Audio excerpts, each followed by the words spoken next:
All right, I hope you can see well enough. I am going to show you a couple different videos to help maintain some things at home. We're going to go over this tomorrow at the go home, but I want you to have access to these videos because we're going to go over so much tomorrow. I don't want to leave you feeling like you've forgotten something or you don't know how to do something. So I thought I'd put some clips together so that you'd have reference points to go back to if you feel like you're struggling to remember what to do or what steps to go by. So the first part of the process I want to show you is how you're going to be getting Mo out of her crate. So this seems like simple, right? Like it wouldn't be that big of a deal, but it does set the tone for all activities. It does kind of set the tone for how she's going to feel about you as well. So I want to go over some of these steps with you.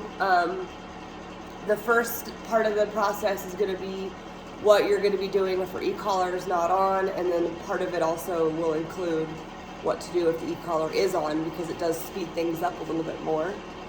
But the first thing I'm going to do is I'm going to walk over to her crate, and I'm going to open her flap here, which I think you guys have one of these. It helps keep her calm in her crate.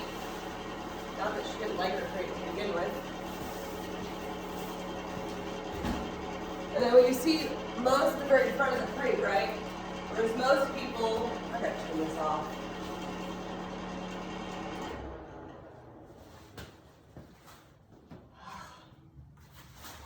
Whereas most people would just come over and open the crate door and say, go ahead, come on out, you know, and the dog would start running around. That is not a good tone to set. We need to immediately start establishing with Mo, right out the starting gate, rules and boundaries.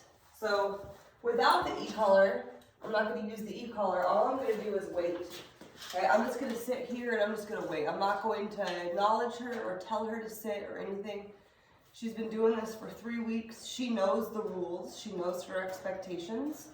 So the length of time in which it takes her to follow the rules I've implemented will give you some idea and maybe how defiant she's being, right? Didn't take her long at all. So what I taught her is, when I come to your crate door to let you out, you're going to go to the back of your crate and sit and wait for my permission, right? So that's step one. All you have to do is wait.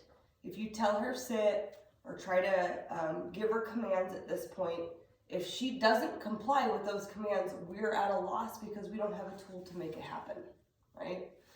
So waiting is the easiest way to do this and establish yourself, because you're just waiting for what she already knows. You don't have to waste a command and you know, her win, quote unquote. So once she's like this, I can start unlatching the crate doors, right? Every single time I unlatch a crate door, I don't want that to happen, right? So I'm actually going to latch it back up, because part of Mo's biggest issue is anticipation. She anticipates everything. So, oh my gosh, I'm getting out of the crate. So she broke her sit to try and push through the door because she's so excited. I wish I had my stool. So I'm just going to sit down again and wait. And she knows all this. And this is actually, the anticipation part is something we haven't talked about very much. Part of her reactivity or, you know, guardian tendencies, leash pulling, those types of things, it's all rooted in anticipation. So Mo's MO is, I'm going to anticipate what it is that you're doing and I'm going to beat you there. And I noticed this trend that Mo had actually from the very beginning. So let's see if I can. This was something that she, from day one, exhibited.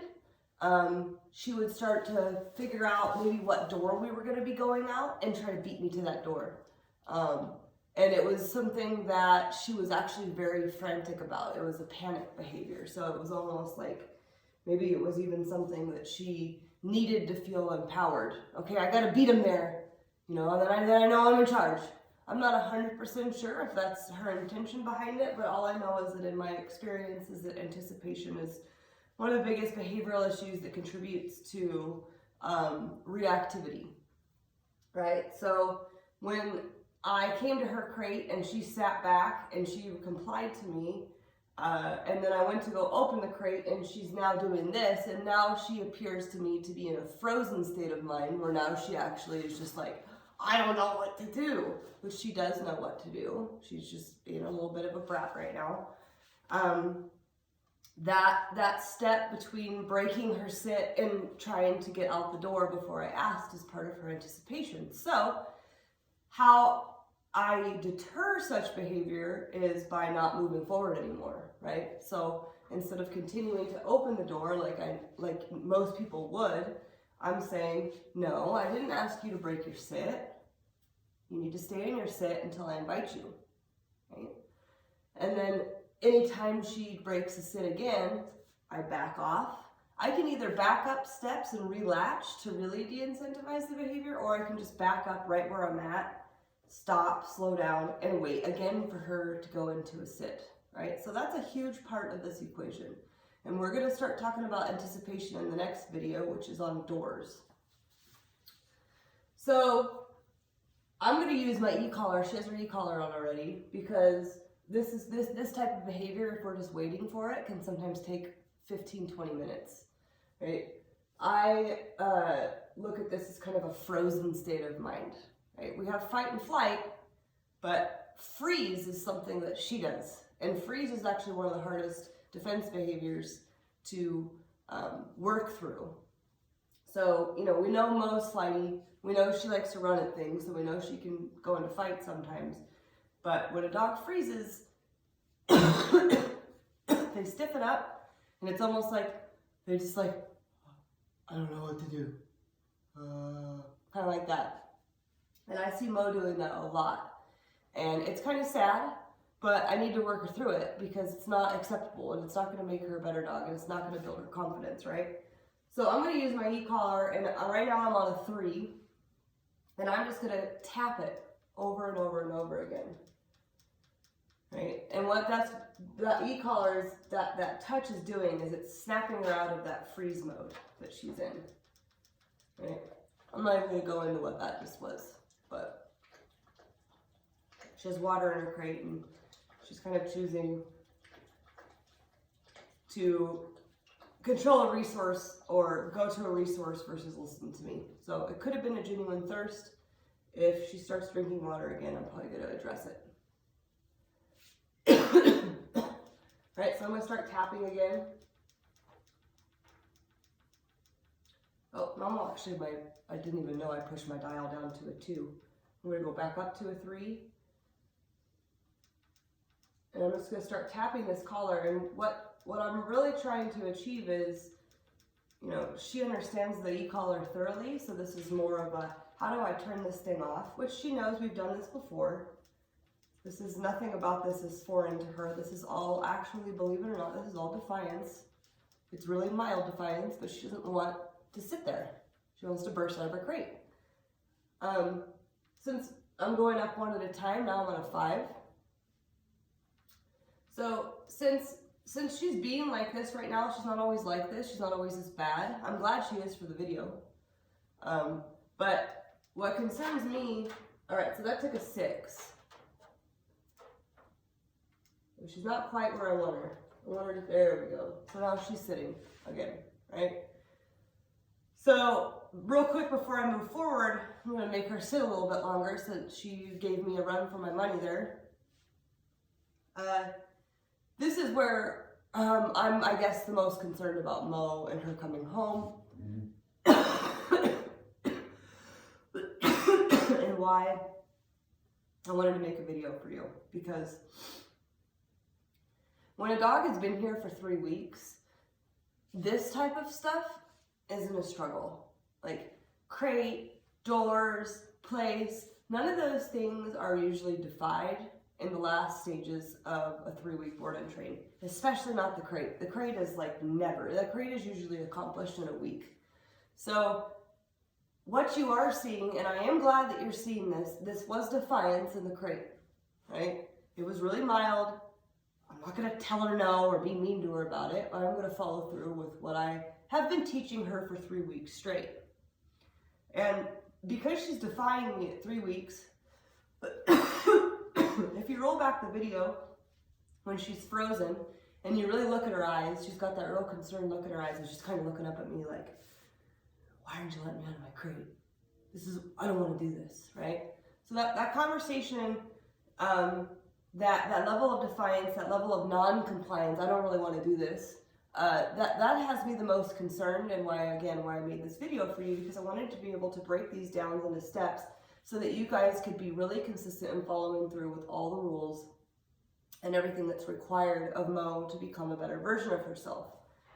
I made these videos because I was thinking that at the go home, she might not do this, she might not show us this, and I know that she's inconsistent about her behavior, so I wanted to make sure you had resources and access to clips to go, okay, so what are my rules? What are we waiting for? Just in case that you forget, because anything beyond what I'm asking for right now is going to be defiance in her mind, and I don't want her to feel like she's winning or like I don't even really want her to feel like she's competing. I just want her to do it and know that those are her rules. Right, so now she's laying down. Oh. And we're back to defiant. Using the e-collar. Now, if I wasn't using the e-collar, this could, again, take 15 or 20 minutes. It's when she really gets into her head that she doesn't want to listen, she'll just freeze and stand there. And it's a bit obnoxious, I'm not going to lie, but patience is a virtue. You just wait. Okay, so hopefully I haven't rambled enough, or hopefully I've rambled, I'm done with rambling. I'm going to now start unlatching the crate door. So again, if I'm unlatching these things and I'm starting to open the door, I don't want to see her getting up out of her position and trying to move forward. If she does, I'm going to close it back up, right? But she knows, after her second round of defiance, she knows that crate latches opening doesn't mean go. Door open doesn't mean go. She knows this already. Right? So once I get, there you go, that's defiance. That's anticipation. So I'm going to close the door again, and we're going to do it again. Use my e-collar. Okay. That's anticipation. I didn't even give her a command. She knows her command. It's let's go. I didn't say let's go. So again, all of these little things, they're really not that big of a deal. This is not that big of a process, right? My other board and trainer has been here for 3 weeks. He's 100% perfect. I can leave the door open and walk away 10 feet. He's not going to move. Her anticipation is really bad. I mean, you guys are going to have to ride her really hard and make sure you're really paying attention to, did she actually release off of place or out of her crate or through a doorway because you said so? Or did she do it because she was anticipating it? Oh my God, I'm going to beat you to it, right? And we'll go over it more in depth. But you want to pay attention to this heavily. Again, I'm going to open it back up, see what she does. Again, defiance. I'm going to close it back up. I actually haven't had anything this bad for weeks. I don't know if she knows she's on video, so she's behaving differently. Probably. But I'm kind of glad you're getting to see this because this is what you're going to have to work through at home. All right.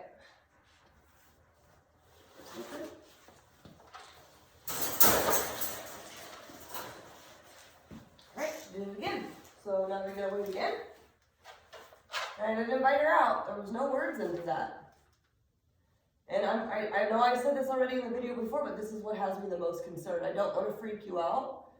I'm showing you these videos so you know how to just follow through with them, but Mo is not a very fast learner. She takes a long time to develop new habits because she's so set in her old habits. And so it's going to take this level of meticulousness to get through to her that this has to be her new habit if she wants to come out of her crate.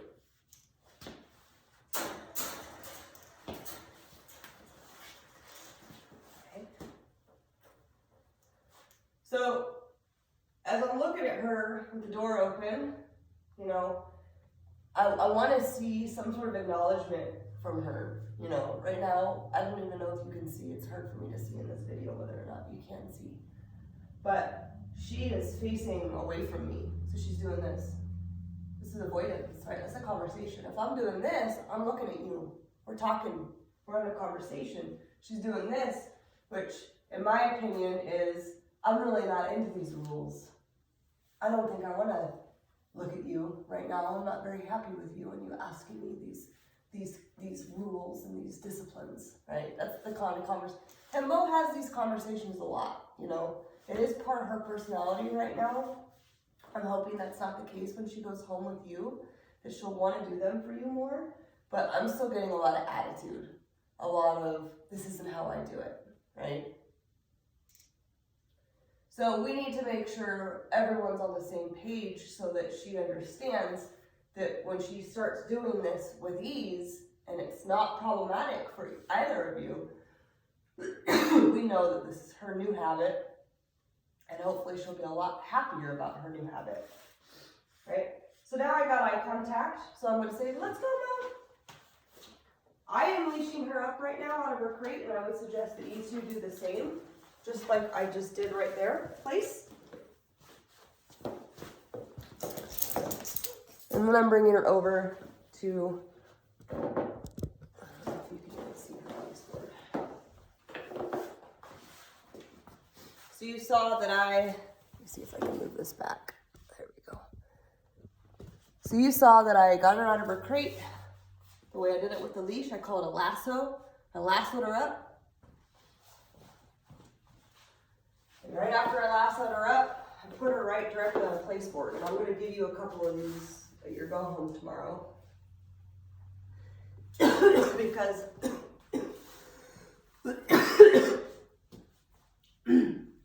excuse me, I've been sick the last week. So I had to put her on this place board. I don't always do this with dogs. This is not how I do every single ritual. This is Mo's specific thing. That's why I'm going to give you 2 place boards instead of 1, because you're going to want one next to her crate. And the reason why I take her right from her crate and straight over to her place board is because when I used to get her out of her crate, she would get so excited in my personal space and she'd start bouncing and bounding and even jumping on me, running into my knees. And I've already talked to you about the personal space thing. We already gone over that a lot. So, you know, as I'm watching this dog take over my personal space and is really, really hyper, there aren't a lot of tools for me to stop that. And in most scenarios, I'm going to have to be pretty mean, right? And then mean can be just as much as like mean or, you know, trying to get her off me in a more physical way. And I, you know, didn't particularly want to interact with her like that. And I don't feel like that's anything that's in you, either of you. Like, I feel like you guys can claim your space, but to do it at the level that I would have had to was pretty intense. She was very intense about it.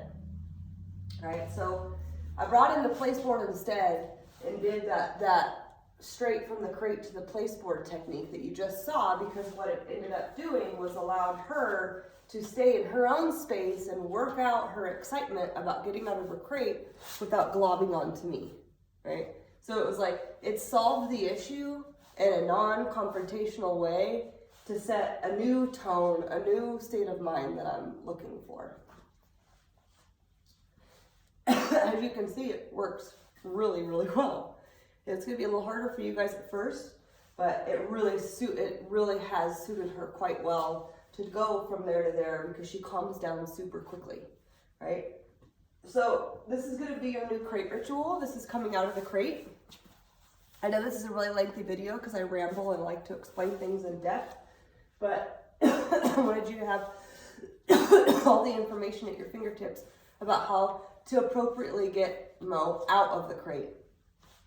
I am going to ask that you leash her for the first 2 weeks that she's home until she can prove that she can do these things with ease. So you will be leashing her out of her crate. I think you'll appreciate it more because it gives you more access to have control over her. And she can be a bit wild. She really can. She can be a very hyperactive dog. So it'll give you access to immediately start addressing things or directing things as need be. So there's my crate video.